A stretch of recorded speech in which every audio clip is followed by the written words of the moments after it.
Welcome to the PHNX Wildcats podcast. Notice my voice getting a little bit higher for the great Saul Bookman. Shout out to OG's Brands, the official sponsor of O Flavoring Fridays. I had some OG's yesterday. Felt very, very good about myself.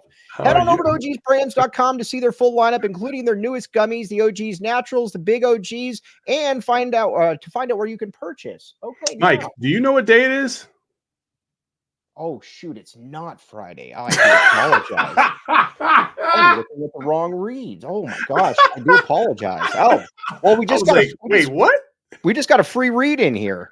All right, well, hold on. Let me go back. I'm looking at tomorrow's notes. Sorry, because clearly, today's Thursday. Yeah, I know. So we got BetMGM and Circle K. I do apologize on that one. So I do apologize. But a rousing start right now. Also, a very good time to go to Circle K because there's a very good deal going on today. I do not know if you know about this, Saul Bookman.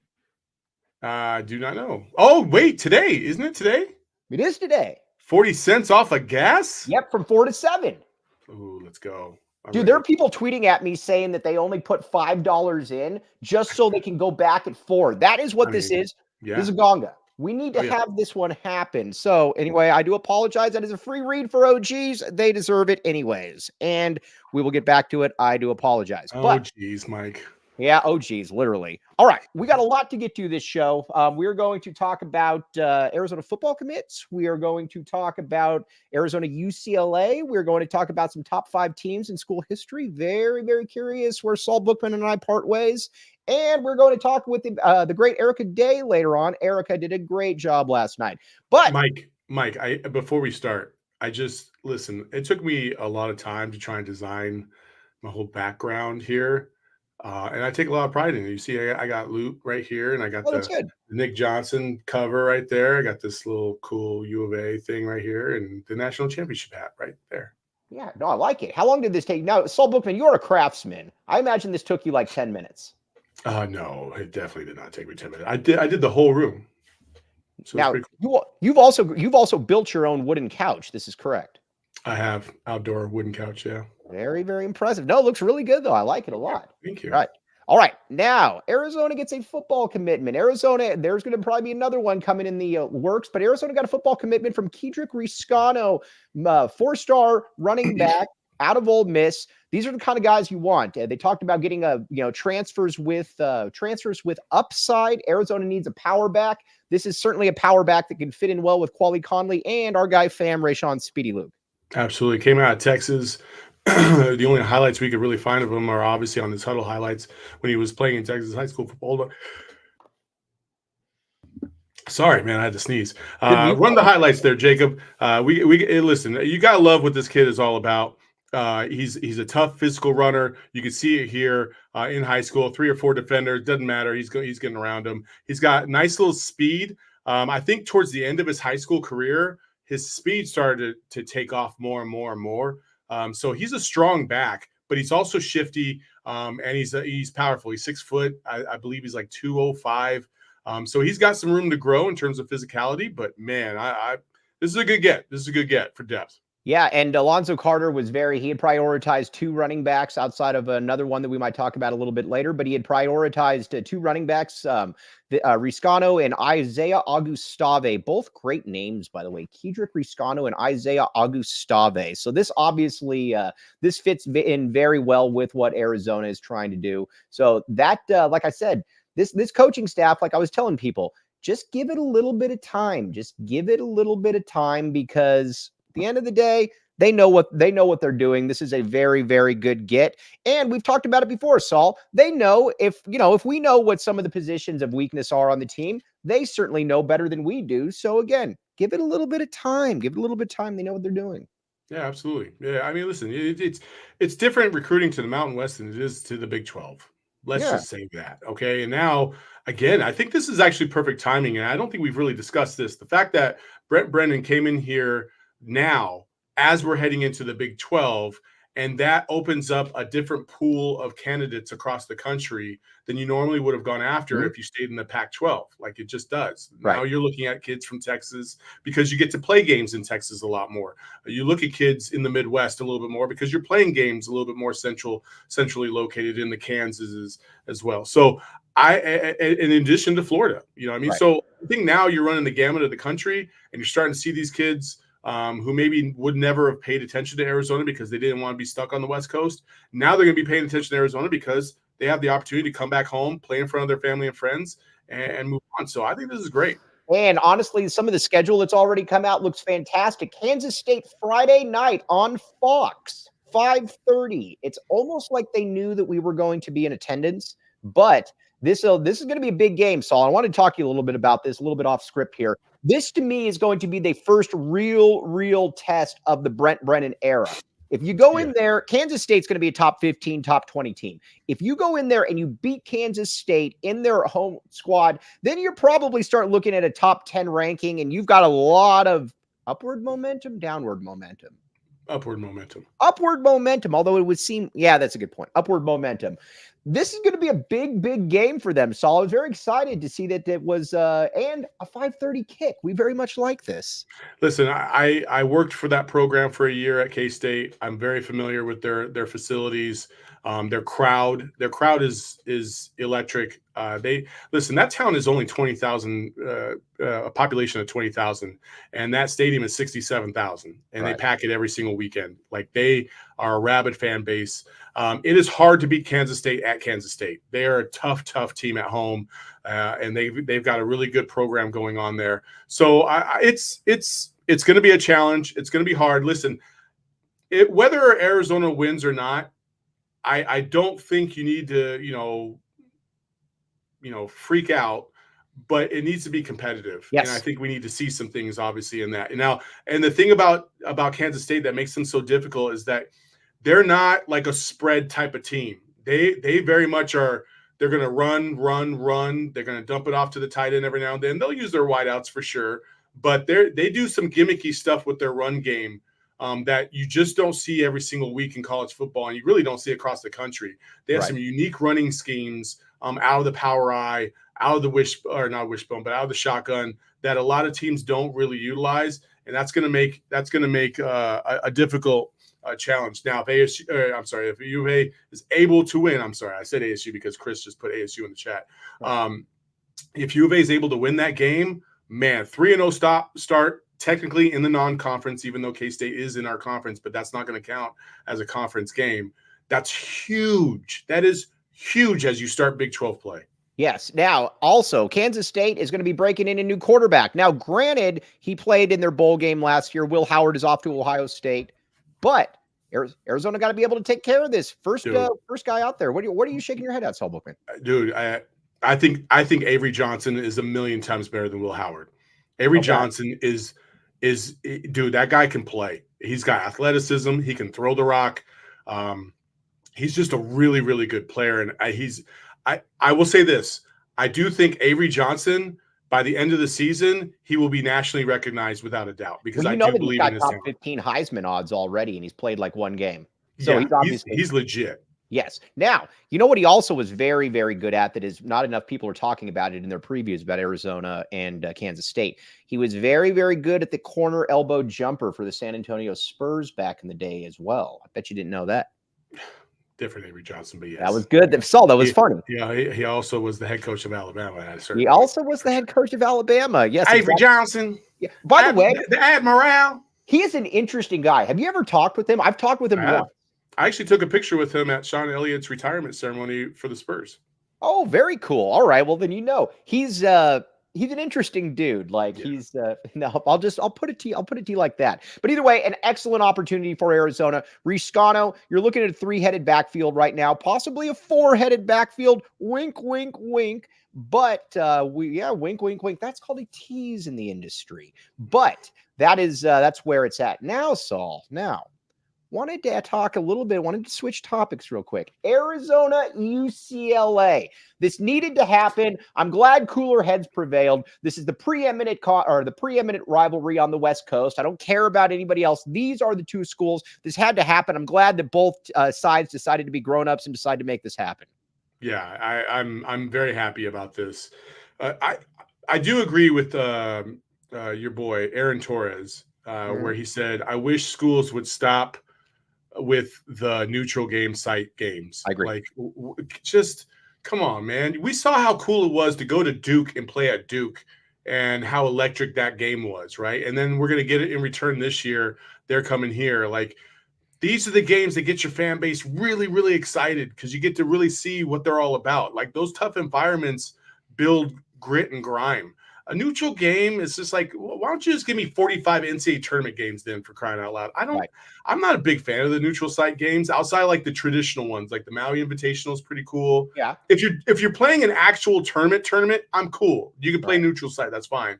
But come on, man, give me some more home and homes, man. I don't want to see this neutral site bullshit anymore. And let's stop making it up like, you had a couple LA Times writers that were saying, well, McHale can be such a mean environment. No, it's not. It is not a mean environment to go into. That is the dumbest thing ever. You know what it is? It is a tough environment to go into. That to me, you know what it is? It's a tough environment if you appear to be a jerk. Yes. It's really that simple, man. Like, it's, what's weird about it? Listen, from Jim Herrick to Steve Lavin to Steve Alford, none of those guys ever had bad things to say about McHale. I mean, Jim Herrick even said, I remember watching Jim Herrick in the year they won the title in what, 95, saying that that's the toughest place. He said that is the one place that, they circle before the year saying, we're going to really find out a lot about ourselves. If it's just one person that's got a real problem with it. And on top of that, Saul, you've been in this game a long time. Have you ever heard national people besmirch McHale as this place? Like it's, like going into like Russell Westbrook having to play in front of Utah Jazz fans or something. Look at Bobby Hurley, for example, right? He's demonstrative and he looks like he's kind of a dick on the sidelines and he's screaming at the refs or whatever. And we give him shit, right? Mm-hmm. But what happens with the one time they beat us? What did he do, right? He gave it back to us, right? And we just kind of had to take it because they just fluked their way to a three-quarter court victory. And that's just what it is, and that's fine. But if you ask Bobby Hurley, like, what's one of the toughest environments to play at in college basketball, a million times out of a million, he's going to say Arizona is one of the toughest places to play. Like, and he has respect for it.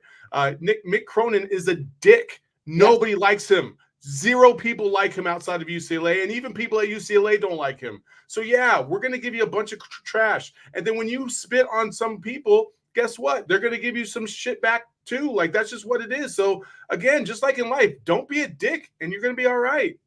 I've always wondered that with people that are jerks. Like, and I'm not talking about, like just giving crap back and forth. People that are actually mean, people that are actually jerks. It's harder to go about life doing that. It is not easy to go about life doing that. That I've never understood that. And then you look at Tommy Lloyd, who is the exact opposite of everything. Tommy Lloyd, and what I like about Tommy Lloyd too, with the Gonzaga thing, is that he wants to play everybody. I was talking to the member of the staff last week, and I asked him, I'm like, well, you guys are clearly going to be not playing as many teams because you're going into the Big 12. And he says, oh no, he says, we're going to look for three or four top 15, top 20 teams in their out of conference schedule. And he said, because after a while, and I thought this was a great point. He said, after a while in the Big 12, these teams are great, but we're going to become very familiar with them. And again, that's a good thing. But if we can get a Duke that is going to play a different style of basketball than anybody in the Big 12. If we can get a Michigan State or Alabama or whatever, we're going to keep doing that. I love that. We need more of that. And this staff firmly believes in it. And the fact that they're going to go into the Big 12 and even schedule 3-4 top 15 teams out of this conference, I say, yes, sir. Salute emoji, Saul Bookman. Yeah, I agree. I agree with AZ Wildcat fan. He said that I'm okay with neutral site games as long as they stay in state. And I could see that. Like, maybe you want a bigger venue, or maybe you want a little bit more exposure to a region of your state that normally doesn't get to see U of A games. So coming up here to Phoenix, I get it. There's a lot of U of A fans here in Phoenix. Like, great. I'm cool with that as well. But like, I don't need a neutral site game in Las Vegas when I already play in the Pac-12 and I have 3 neutral site games in Vegas plus the Pac-12 tournament. Like, I don't need that.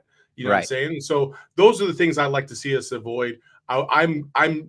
I'm so excited that Tommy Lloyd has embraced the Lute Olson thinking of scheduling, in terms of trying to schedule as many big dogs as possible to get yourself ready for the end of the season, because that's the way it should be. Like, you got to challenge your team day in, day out, see what they're really made of, because that's the only way you're really going to be battle tested. And that's why I don't like anybody like Jim Boeheim at Syracuse. Boeheim would always have like the worst out of conference schedule possible. And dude, that doesn't do anything for me. Playing Mount St. Mary's and SUNY or whatever that school is 12 times. No. We don't want any of that, Saul. So this is very, very good. Very excited about this. Now, the one game I would like to see scheduled, and we got it in Tucson once when GCU came to Tucson. I would like to see a home and home with GCU. I think GCU deserves it. I know a lot of people are like, "Whoa, I don't care about the finances. I don't care about any of that stuff. What I care about is how good's their basketball team, and they got a pretty good basketball program. I think U of A going to GCU and playing in front of the Havocs would be electric. Also, us and GCU we're like basically brothers anyway, because we both hate ASU. Can we talk? I want to talk about that. Saul Bookman, that's the reason you're a boss. You come up with many good points that aren't even on the script. This is a very good point, though. And I do not understand this, and it drives me up an absolute wall. And everybody out there, why does everything have to be about politics? I root for GCU if they're not playing Arizona. I do not care about that it's a private school or their funding or anything. That means nothing to me. I like watching their style of play. It makes ASU look silly when the best school in when the best school in the city is at GCU. Not everything has to be about politics. And then whenever I tweet something out, then people get into this whole thing about, oh, you're a libtard or you're the other way, going the other way. Dude, sometimes it's just okay to look at something and say, I like the athletic aspect. Nothing else, period. I don't get into those discussions. I refuse. And every time, like last year during the tournament, when I was praising GCU, I got the same kind of comments back. Like, whoa, they're a for-profit university. They're scamming kids and blah, blah, blah, blah, blah. I'm like, dude, I'm not wasting my time trying to figure out what GCU's academic and education, structure is all about and what they're doing. I don't care. I'm talking about a basketball game. That's all I'm going to talk about. That's all I care about. If the players feel like they're being victimized, they can leave and it's all good. Like, I don't care. I'm just talking about ball, folks. Yeah. They're just a team to me. I don't care about their school. I'm not going there. I'm not sending my kids there. I do not care. I'm talking about U of A, ASU, GCU, basketball or football. Like, that's all I care about. So stop with that nonsense. It's usually the ASU fans that bring that stuff out of the woodwork. Who cares? Because they're jealous. Yeah. Now, there is somebody in this chat who is not participating that is an alum of both schools, Saul Bookman. Who? The great Jacob Jeffrey Franklin. Oh, ASU and GCU. And GCU, yes, exactly. I wonder if there's anybody out there that has a U of A, ASU, and GCU. If you are out there, let us know. That would be very impressive. Big 12 Bobby, no, I like Dilly. I think he's a good dude. I hope he loses games, but I like Dilly. I will not take Dilly's slander on this show. Dilly is a good dude. All right, now, back to also in the next 48 hours or so, I would expect some very good news from Caleb Love as well. One thing that we got to talk about here. I do not understand the argument about wanting any freshman over somebody that you already know. We've seen guys that have come in as top 20 players and they were solid. They had some athlete, like a Kobe Simmons, rated 18th in the country. Guess what? I am going to take the devil I know in Caleb Love over any freshman because I already know he's an All-American type, period. Point blank. What say you, Saul Bookman? Agreed. We're trying to win a title, man. We're trying to get to the Final Four for the first time in 23 years, man. Like, I'm not pinning my hopes on somebody that I don't know is how they're going to fit at the college level. You don't know how kids are going to adjust at the college level and how quickly they can contribute. It might take them a year or two. Look at KJ Lewis. Like, KJ Lewis didn't come out of the box averaging 15 points a game and 10 rebounds and all this other stuff. I have a feeling he's going to come close to that this year, but last year he wasn't. And it was a development. And by the time he got to the end of the season, big time contributor. But if you're relying on him to be a vital part of your offense or your defense at the beginning of the season as a freshman, and you got to wait for that development, you're going to lose a couple games that maybe you probably shouldn't have lost because you gave up on Caleb Love and instead you went with Josan Sanon. So I don't agree with that as well. I think both things could happen though. I do. They might not, but if I was Josan Sanon, I'm like, dude, I want to play for this coach. I want to play for this program. It's okay if I have to earn my keep because I'm not a surefire lottery pick. So I need to develop anyway. Who's good at developing players? Oh, guess what? Tommy Lloyd is. You know what I always tell people too? And listen, I saw Mike Bibby in high school. You saw Mike Bibby. I also saw Nico Mannion. I never got it with Nico Mannion. I never understood quite the hype about Nico Mannion. It never I made love it. Nico as a kid, man. I Yeah, really do. But true. I'm just talking strictly on the court. I never really saw that. These guys were both, wow, the light went off. Nico Mannion, not happy with what I'm about to say. But these were both, Mike Bibby was the top point guard in the country. Nico Mannion is one of the top 2 point guards coming out, at least by the rankings. Guess what? One was a lot better than the other. You don't know until you see out on the court. I know what I've seen from Caleb Love. And again, there's certainly things that he's got to do, but I've also seen it. I'm going with it. Plus, he was a 3rd-team All-American last year. I say bring him back, Saul. We're in agreement on this. Yes, we are. I like Caleb Love. He's a good kid. He is a good kid. He's a good kid. He's and like I said, man, you make 400 or 500K coming back to the U of A. Not the worst thing in the world. Now, we're going to get to some U of A teams here in a second. But first, Saul Bookman, we need to talk about Circle K. Here's the deal. Circle K today from 4 to 7, everybody, 4 to 7, 40% off gas. Now, there are multiple people that have tweeted at me that they are going to get there early. I would recommend getting there early, but there is also a little bit of you don't want to get there early and just sit at the pump and wait until 4. So there's going to be a chemistry that's going to be involved. But people out there, we very much like the Circle K pictures. When you go to Circle K, if you can, tweet the pictures at me. This is all about back in the K. Join the Inner Circle for free by downloading the Circle K app today. Terms and conditions apply at participating locations. Visit CircleK.com for details. All right, Saul, you have an awesome car that takes up a lot of gas. I would imagine you are going to be filling up at Circle K today. Oh, I'm going to Circle K without a doubt, for sure. I'm a little under the weather. My wife has COVID, so I might have to put on a mask and go pump. But I'm gonna fill up the car. Like, that's just what's gonna happen. Well, you have 2 awesome cars there. You know what you could do? You could take both cars. You could take. I'm going to. Oh, you're going to fill up, but both. Awesome. Oh yeah. Why not? I'm gonna save myself some money. Right. All right. Okay. Very, very. Yeah. Yes. Is that in all Circle K markets? It's over 550. Check one near you, Big 12 Bobby. I found 5 in my location. I will be enjoying all of this. Now, wanted to talk a little bit about the top 5 Arizona basketball teams of all time. This is going to be a very interesting one before the great Erica L. Day comes on. All right, Saul. We are going to go one, and then we're going to go backwards to 5 on this. Okay. Go ahead. Yeah.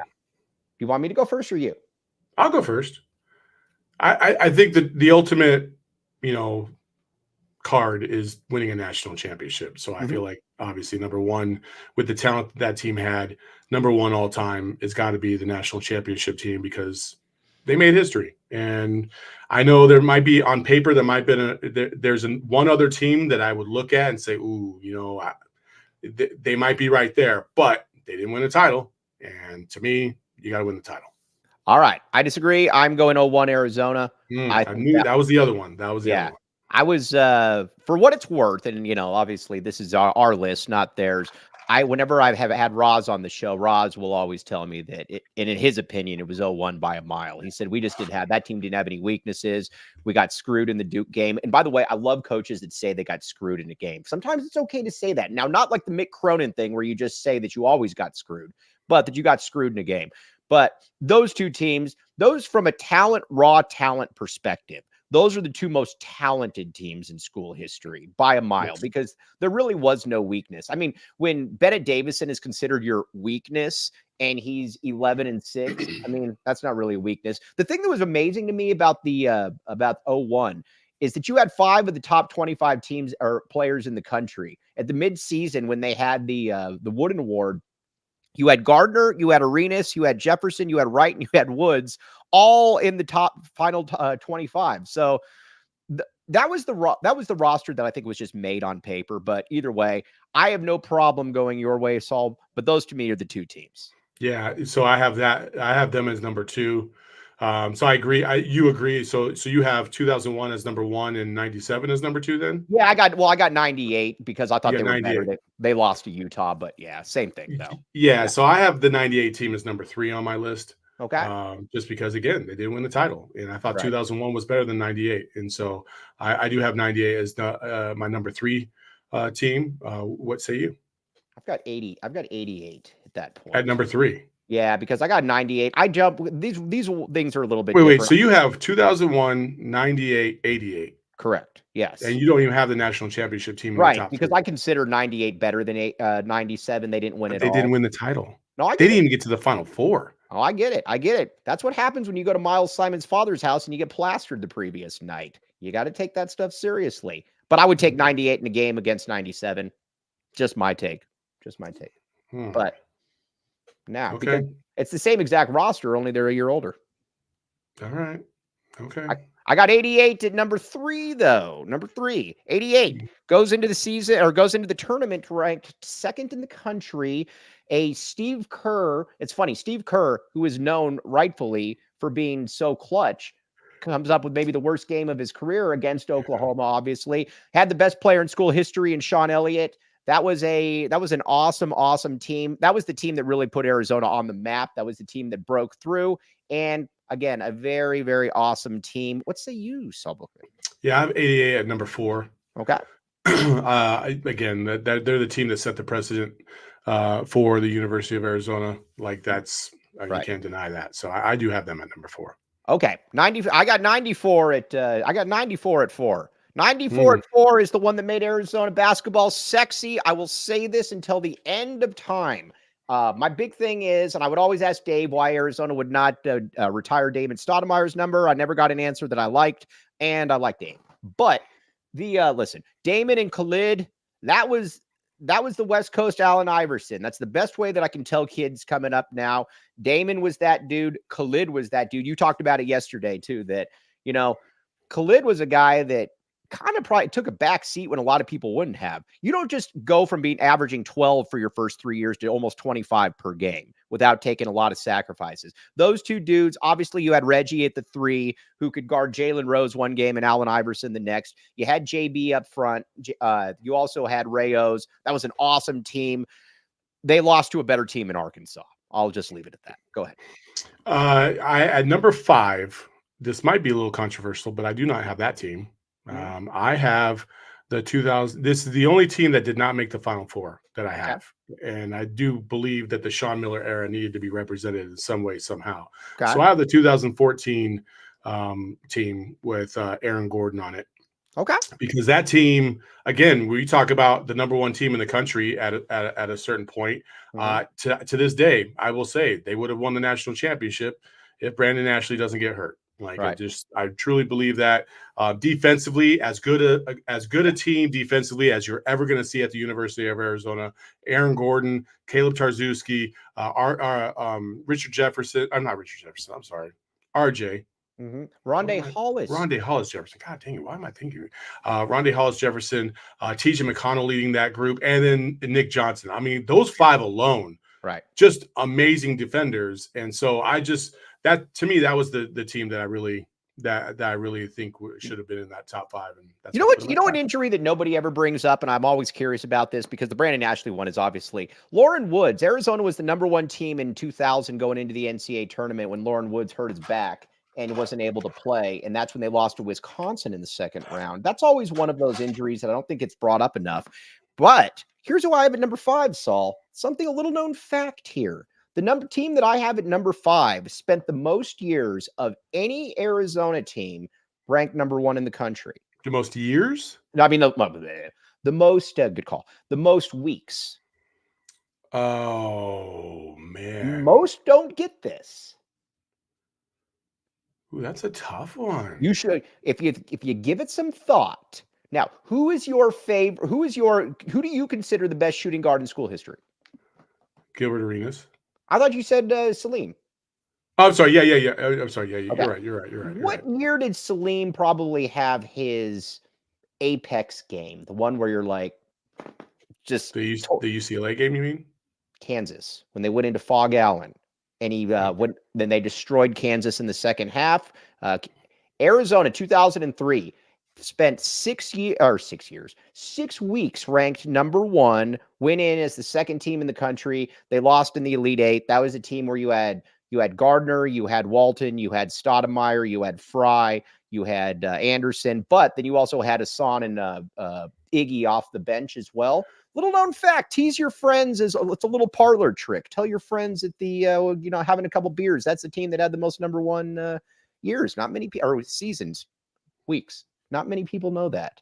Now, one thing that we do need to know about is nobody wants riddles. I want riddles. Now, we've got the great Erica Day coming on in here in a second. We've got some big Arizona women's basketball news. But first, Saul, we got to talk about something here that I don't think we talked enough about, the BetMGM Sportsbook app. Okay. Now, who do you like to come out of the West, Saul Bookman? I'm going to take Dallas. I'm going to take Dallas as well. I am going, and you know what? I may or may not have put down $10 on the BetMGM Sportsbook app. Getting this at plus money as well. I feel very, very good where I'm at. Now, here's the deal. Sign up for BetMGM. Use bonus code PHNX. Place your first BetMGM Sportsbook wager through the BetMGM Sportsbook mobile app for at least $10. You'll receive up to $1,500 in bonus bets if the bet loses. Check out the show notes for details. And now let's hear the great Shane Diefenbach with the disclaimer. Bets expire in 7 days. One new customer offer only. Gambling problem? Call 1-800-GAMBLER. Available in the U.S. Call 877-8-HOPE-NY 467-369 New York. Call 1-800-327-5050 Massachusetts. 21 plus only. Please gamble responsibly. Call 1-800-NEXT-STEP Arizona. 1-800-BETS-OFF Iowa. 1-800-981-0023 Puerto Rico. First bet offer for new customers only. Subject to eligibility requirements. Bonus bets are non-withdrawable. In partnership with Kansas Crossing Casino and Hotel. See BetMGM.com for terms. U.S. promotional offers not available in New York, Nevada, North Carolina, Ontario, or Puerto Rico. All right, now let's add some trouble to the mix. What do you say? Sure. Let's add some. Hey, what's up, squad? Hello, Erica L. Day. How are you doing? I'm just dandy. I'm excited about the day I have ahead of myself. So I'm starting with you guys, though. So, I mean, what more can I ask for fine Thursday, you know? What day do you have ahead of yourself? Well, I get to finish up here, and then I pretty much immediately head up to Phoenix for the Mercury game against the Mystics later today. Did a very good job yesterday. Now, let's talk some Arizona women's basketball. We've got some movement. We've got some commitments. Who are they? What do they want? What kind of role could we see them here at the University of Arizona? Well, you know, Arizona picked up 2 commitments yesterday, and I am going to apologize in advance because I'm going to butcher one of their names, and I butcher everyone's name. Don't worry about it. I know this is Mike's show, and Mike always butchers people's names, but I don't like to do that. And so I'm going to say it only once, and then I'm going to refer to her by her first name because I can say it and no, I'm not butchering it. But so we picked up AJ Wacom is how I'm going to assume it's pronounced, Yoakum. And then also Miss Joran Ross. Both are listed as forwards. Joran is luckily above 6 foot. She's listed as the 6'3", which I think is huge for Arizona. I think they really needed to pick up some size.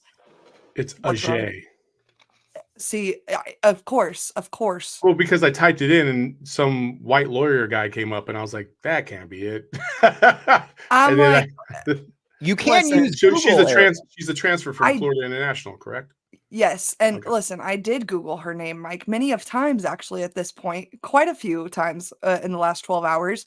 But I've watched some of her film now. She played Adia. Is that what you said, Saul? Adia. Okay. Adia is coming off of her senior year with Florida International University, and she's played in quite a few games. She had 3 double-doubles last year and a career high of 3 blocks against Chicago State. And if I have to say anything about Adia Barnes, I would have to imagine that is the game that stuck out to the most about Adia. She plays defense, and like Billy said, Jordan moves well. She's not a sloth. She's very quick, and especially for her size, I think that's key when Adia picks up bigs. Is she needs to pick up bigs with size and speed, and I think she did both of those things with pulling in these 2 commits. All right, now Marcelo Martinez, great point. Are we going to add one more player to get to 14? What say you, Erica Alday? Well, this actually does put, if my calculations are correct, this puts Adia at 14, and I think that Adia keeps 14. I don't think that Adia goes to 15. I know she can, but unless someone just absolutely undeniable comes her way, I don't see her adding a 15th player. So you're saying the roster is pretty much set at this point? At this point. All right. Now, you talked a lot about how you needed a little bit more height. Are we feeling good about the front court right now? I am. I expect to see a big jump from Brea Cunningham in terms of skill this year. I think she's obviously still the biggest player on the court for Arizona. And I think she plays well off of the 2 players that come in off of this transfer portal. And then also in addition to that, keeping Isis is huge for Adia Barnes in terms of leadership in the front court. So I think that it is set in terms of morale, and what you can expect from this team is a team that works really, really freaking hard. Right. Now, so you said, now let's talk about on the perimeter a little bit. Are we good? Are we set? Do you feel good about everything? Now, I was supposed to ask you this. Let's say that Jada Williams, and we talked about this a little bit with men's basketball earlier in the week. Jaden Bradley goes out. You don't really have a real prototypical backup point guard. Jada Williams gets into a little bit of foul trouble, gets a little bit dinged up, whatever the case may be. Who is that point guard then?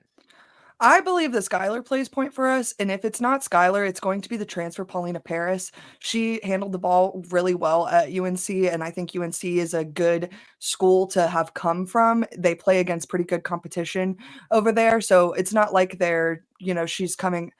No offense to these players, but they're coming out of the CUSA and CSUN. Like, what can you really expect? Who really knows when you move into the Power 4 conferences? But with Paulina, it's a little bit different because she's coming out from a school like UNC that not only has high expectations, but comes from a decent conference as well. Okay. All right. Now, so we got that in place. We got the full roster in place. You guys talked about it before. You thought that this was a Sweet 16 team. Going to take some time to gel. I get it. Do we stand by this now, knowing that you've got all of this in front of you, all the paper, this is in pen, not pencil now?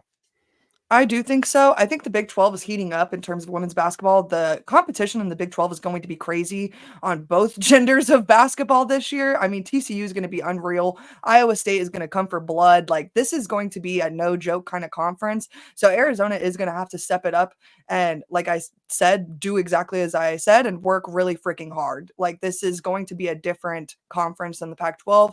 They allow more physicality than the Pac-12 ever did. So Adia Barnes is going to need to prepare this, especially the front court, for that. Yeah, Gringo Billy. Be interesting to see what the Euro girls had. What say you, Eric Alday? Yeah, it's always so tough when they add Europeans because like the film is not. It's like the grainy Zapruder film. I'm watching it and I'm like, I might as well watch SpongeBob at this point. Like, what the hell am I watching? But no, I think it's going to be good to see. And Adia has really good history with foreigners. So I mean, she's got I'm Salvo. absolutely blanking on his name. Yeah. Salvo. Salvo's on the bench, and he has been key in getting, as we've seen in the past, Helena up to par in terms of what Adia Barnes expects on this team. And I think we should expect the same thing for these incoming foreigners, that Salvo is definitely that key person in helping getting them up to speed for the Big 12. All right, Marcelo Martinez, do you guys expect tweaks to the offensive philosophy? Or are we God, I hope so. It needs to happen. Like I said this before. I just feel like sometimes these sets are a little too basic, but I think they're basic because of the constant fluctuation of the roster and the moves. And so you got to get some stability in there so you can throw some complex sets in there for these players and for these teams to have to scout. If nothing else, just for them to have to scout other teams. Like that's vital. And that's something that they've always struggled with. It's been relatively a simple style of an offense that they run. Would you say, let me ask you this. Sorry, Eric Alday, you were going to talk. Oh, no, I just think that you're almost doing a point guard with Jada Williams' skill set a disservice when you're running an offense the way that Adia has. I think, and that's, again, no tea or shade, but I think Jada has such a high ceiling. She can throw those dime passes. She can facilitate. So if we can just get her in a position to succeed with an offense around her that can score, which I think Adia did things in the offseason to put her in position for success, I think that we're going to see a completely different team on the offensive side of the court this year. I wanted to ask you about European recruiting, both of you. When it comes to the men's game, I don't know what to expect. Now, it's definitely better than it was back in the day where like you would get the images of like there would be some guy working out in a smoke-filled gym and you would have like some like coach with an Adidas sweatsuit and slick back hair with like a broom just going like this. And you're like, I don't know that that's really going to help. But it's better now, obviously. But for every Henry Vasar that comes in and people are like, man, he's going to be a top 30 player immediately. Sometimes there's guys that, and they don't pan out. Sometimes you get guys that come in and they are ready to rock and roll, like an Azulis Tabellas, for example. Where are we with international women's basketball recruiting at this point? Is this kind of a you'll see it when you believe it? Is it fair to have any expectations at this point? Where do we stand? No, I think when you're looking at, like, even right now in the W, like, you've got Camila Cardoso, that when she's not hurt, she's going to come back and she's going to body the other centers in the league. I'm not going to say she's going to absolutely be defensive player of the year or anything, but she is going to be a force to be reckoned with in the league. So I absolutely think that the international recruiting is a good thing for the women's game. I think obviously there's a lot of talent here in the States, but when you have opportunities like for Arizona to have Salvo on the bench and can bring in those foreigners and really put them in good positions for success, I think that it's a really good thing. I think it's complex, just because, listen, you're talking about kids that are not only leaving their houses, but they're leaving their country, and they're leaving all types of familiarity, going to a completely different place with, listen, even something as small as just the cuisine is a little bit different here in America than it is in, maybe Spain or whatever. So and that, to me, that's the differentiating factor, is how well do they adjust, especially when you get on campus as a freshman or your first year in the States and you're getting yelled at in practice. The wiggle room in terms of error, the room for error is very small, because you're trying to get the most out of these players, because you only have like a month before you start the season and you have your off-season workouts and stuff like that. So it's just a little bit of a different dynamic, and you got to really, those are the players that you really, really just got to form a really good relationship with and make sure they know, like, listen, I love you, but I have to get on you, and this is just part of the process. So hang in there. It's going to get better. And you really those are also the players that you have to treat like family, because you cannot leave them in an island and just expect them to just take care of themselves. I think on the men's side, we saw that a couple times with some of their players. Lowry Markkinen, very much so, was listen, the guys took care of him because they knew, like, they didn't want to leave him isolated. So that's kind of where my perspective is on that. All right. Now, Erica, you are traveling up to Phoenix today, correct? I surely am, and I'm actually pretty disappointed because I'll be slated and parked in the parking garage on Jefferson Street approximately the time that Circle K discounts all of their gas, and I'm a little bit bitter about it. Well, wait a second. So that why can't you? I think that I'm gonna delay my arrival just a little bit so I can. What time did you get there so early? What time's the game? Yeah, seriously. I get there at 4:30. You guys. The game starts at 7. Yeah, but the pregame presser is at 5:15. I got things to do, you guys. Just like J. Cole made a business decision. I got folks to talk to. I got to watch the shooter. Like, I'm just busy. I'm booked up. I think you have time to grab. My presence is requested. I think you have some time to grab gas on 7th Street, 2 blocks away from the arena, at Circle K, and then pull into the parking lot and walk across. Like, you're going to be fine. And Christopher is right. They do have public restrooms. Public restrooms, always a good thing. I do not want any more texts from Erica asking if you're allowed to use the restroom. No more texts. Listen, this was circumstantial, and I'm tired of being thrown under the bus for it when it was really just two different times, the rules. Erica. Okay, the rules. 2 different times. I was stressed. I don't want to break the rules. I'm a rule follower, unlike you, Michael. All right. But either way, Circle K can expect your presence. Saul Bookman gave you the exact spot to go as well. We expect this. Yep. I will be there. All right. Now, also, no better time to become a PHNX diehard, my friend. Put up that loyalty shirt right here. I very much like this loyalty shirt. It's got a very cool A if Jacob Franklin is listening. This is the kind of stuff you can get on there. You can get merch. You can get all kinds of different stuff, access to the Discords, all kinds of stuff. Erica L. Day is on all of the Discords, and just a very, very good time. I would recommend it. Become a PHNX diehard today. You can also hear about Erica's AC in her car, oh, that is very good. That's very funny. But no better time. Now, Saul, what do you Real quick. What do you got? Yeah. So listen, there's a couple things that are at play here. If you want to be a diehard, but also if you don't want to be a diehard and you just want to join us for some events, we got Mercury Takeover that starts June 13th. That's for the Las Vegas Aces game. So that'll be fun. We provide food and drink beforehand at a really cool little establishment, pizza spot up the street, 1 block over from the arena. Then we all mob over to the arena and we get to sit in, I think, rows 7 and 8 just adjacent to the basket. So it's going to be pretty cool. And then we have another one in August as well. But the most important thing here, Mike, and this is what I wanted to bring up. We have a really cool travel package for our Cardinals crew that is going to Miami. And that'll be at the end of October. And you can, if you are a Cardinals fan, you can buy your spot now over at True Fan Travel. It's fantastic. But I say that because the goal has always been to broaden that horizon a little bit more and take it to other beats and other teams. And I would love to do a U of A road trip to one of these cities. I think this year we don't go to Orlando, correct? Oh, no, we're in Orlando. We're in Orlando this year. Oh, we do play UCF this year for football. Yeah. See, okay. I should have been ahead of that.